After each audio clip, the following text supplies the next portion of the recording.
Boa noite, meus irmãos e irmãs do Centro Espírita Cearense e demais irmãos ouvintes da noite. Que Jesus nos abençoe em mais uma noite. O nosso evangelho de hoje abordará o desapego dos bens terrenos para que aproveitemos melhor a nossa reencarnação.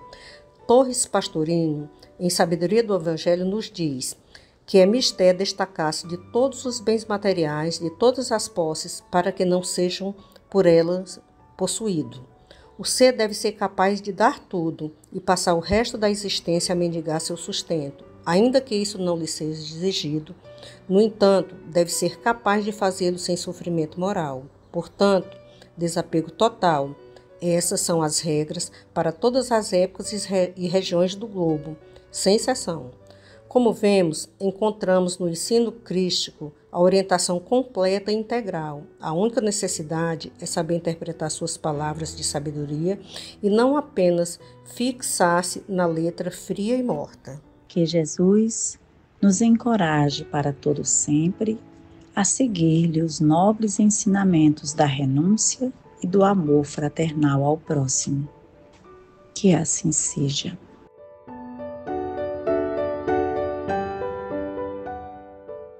Capítulo 16. Servir a Deus e a Mamon. Desprendimento dos bens terrenos. Item 14. Venho, meus irmãos, meus amigos, trazer o meu óbolo para vos ajudar a marchar corajosamente no caminho do aprimoramento em que entrastes. Nós nos devemos uns aos outros. Não é senão por uma união sincera e fraternal entre espíritos encarnados que a regeneração será possível. Vosso amor aos bens terrestres é um dos mais fortes entraves ao vosso adiantamento moral e espiritual. Por esse apego à posse, suprimis as vossas faculdades afetivas e as transportando todas sobre as coisas materiais. Sede sinceros, a fortuna dá uma felicidade sem mácula?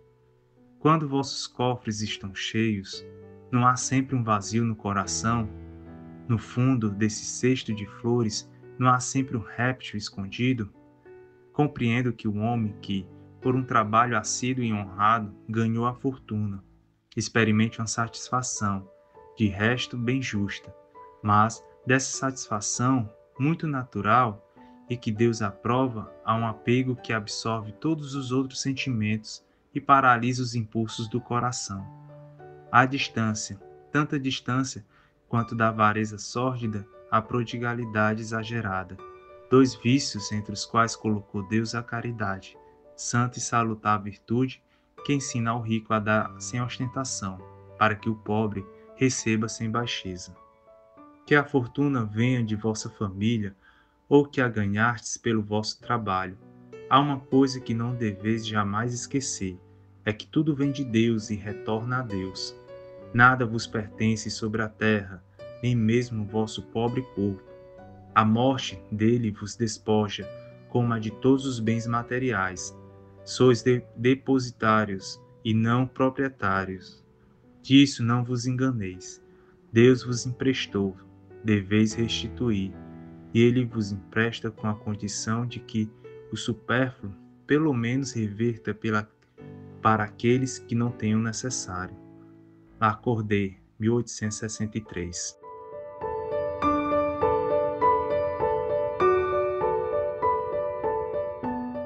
Boa noite, irmãos de caminhada.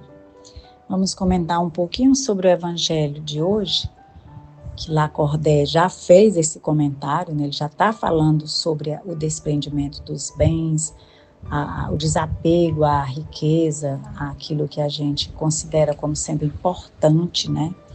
Ele já vem trazendo todo esse conteúdo, chamando a atenção. Venham, meus irmãos, meus amigos, trazer o meu óbolo para vos ajudar, o meu óbolo, minha esmola, para que a gente possa marchar corajosamente nesse caminho de aprimoramento. E aí ele vai falar sobre esse desprendimento. Ele diz que a gente ainda tem muito amor aos bens terrestres, e isso é um forte entrave ao nosso adiantamento moral e espiritual. Para a gente ser sincero, a fortuna dá uma felicidade sem mácula? Quando nossos cofres, nossos bolsos estão cheios, será que o nosso coração não está vazio? E no fundo desse cesto que a gente imagina se das riquezas, né, dos bens que a gente guarda, será que não há um réptil escondido? Então, ele vai nos chamar a atenção para que, por um trabalho assíduo e honrado, a gente possa, de fato, manter uma certa distância da avareza sórdida, né, exagerada, daqueles vícios, da vontade de possuir as coisas, né, de ter coisas. E o pobre também deve receber aquilo que a gente doa, mas sem ostentação e sem humilhá-lo, né, para que ele não se sinta. Sempre o Evangelho nos lembra que a gente não espere que a pessoa que tem necessidade venha até nós, mas que a gente tenha olhos de enxergar a necessidade do outro e se aproxime dessa necessidade antes que o outro peça. E ele ainda, o Lacordaire ainda vai dizer que a fortuna venha da nossa família, se a gente herdou alguma coisa, né? Claro que a gente não deve esquecer, mas tudo vem de Deus mesmo e retorna para Deus. Nada vos pertence na terra, mesmo que nós tenhamos habilidade, talento e muita luta para conseguir aquilo, né? Nem o pobre corpo é nosso, porque é dado por Deus também, para que a gente mergulhe nessa escola e aprenda muita coisa. Ele diz, Deus vos emprestou, então restituir a Ele, a gente vai emprestar na condição do supérfluo, né? Para ajudar aqueles outros. E o Torres Pastorino, no livro Sabedoria do Evangelho, falando sobre o moço rico, aquela parábola do moço rico que quer ganhar a vida eterna e pergunta a Jesus o que fazer, e Jesus diz, tem observado os mandamentos da lei, tem cumprido eles sim, desde a minha mocidade. Mas aí Jesus, conhecendo o moço, vai e diz, então vai, vende tudo que tem e dá aos pobres, reparte com os pobres.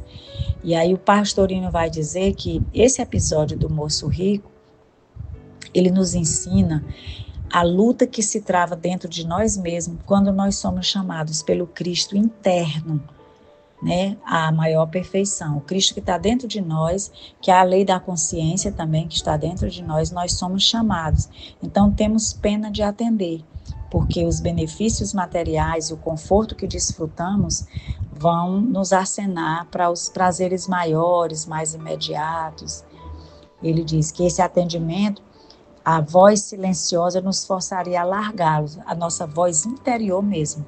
Como deixar de gozar a comodidade de um apartamento novo, o deleite de ficar conversando em poltrona anatômica diante da televisão à noite, para sacrificar-nos a estudar, a frequentar uma reunião, a escrever um artigo, a ajudar uma pessoa doente a ir para uma reunião de trabalho. Ele diz, desculpamo-nos com a indispensável assistência à família, embora o motivo principal nós empurremos para o porão do subconsciente e nem dele tomamos conhecimento. Deixar de ir a um cinema? Jamais. Pastorino diz, trata-se de uma higiene mental necessária a quem luta a semana inteira, é o argumento. Estudar aos domingos? Trabalhar aos domingos? Esses pertencem à família.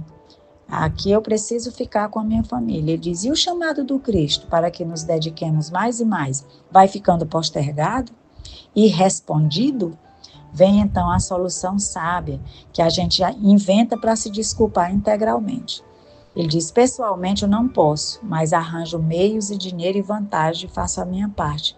Quando eu me aposentar, eu vou poder fazer isso. Então deixamos para o Cristo os ossos reumáticos da velhice. E isso mesmo, porque na velhice já não temos mais esperança de arranjar novos empregos que nos proporcionem lucros ainda maiores. Essa reflexão do Pastorino é muito importante, né? E eu sempre digo que Jesus não quer ninguém caquético para trabalhar na sua seara, não. Porque vai fazer o quê? Vai fazer como o Pastorino está dizendo aqui? Deixar para Cristo só os ossos reumáticos da velhice? Sempre a gente tem uma desculpa, é a família, é isso, é aquilo outro. Ele diz, bem tipicamente escolhido o exemplo do moço rico. Porque a mocidade realmente se torna difícil o abandono do que a gente aspira. Mas ricos e velhos também são encontrados na mesma indisposição de sacrificar parte do seu trabalho, da sua vida, dos seus bens, do seu auxílio, para fazer alguma coisa por Jesus. Procuram doar para comprar alguma coisa porque a consciência dói, mas doam assim, às vezes sem saber nem a quem estão doando, apenas para dizer que estão fazendo caridade. E aí ele termina dizendo: então, quando sentem o peso dos anos e olhando para o chão, já recurvado sobre o guante do tempo, veem o retângulo da sepultura e lentamente abrir-se, amedrontam-se e se tornam generosos no fim da vida. A isso compelidos pelos gritos do remorso. É o que diz o velho adágio: o diabo, depois de velho, fez-se ermitão. Quem ama procura doar-se o mais cedo possível. Qual o noivo que diz à noiva querida: vou enriquecer primeiro, quando eu me aposentar, casarei contigo. Assim, porém, fazem os jovens com o Cristo interno que os convoca ao amor.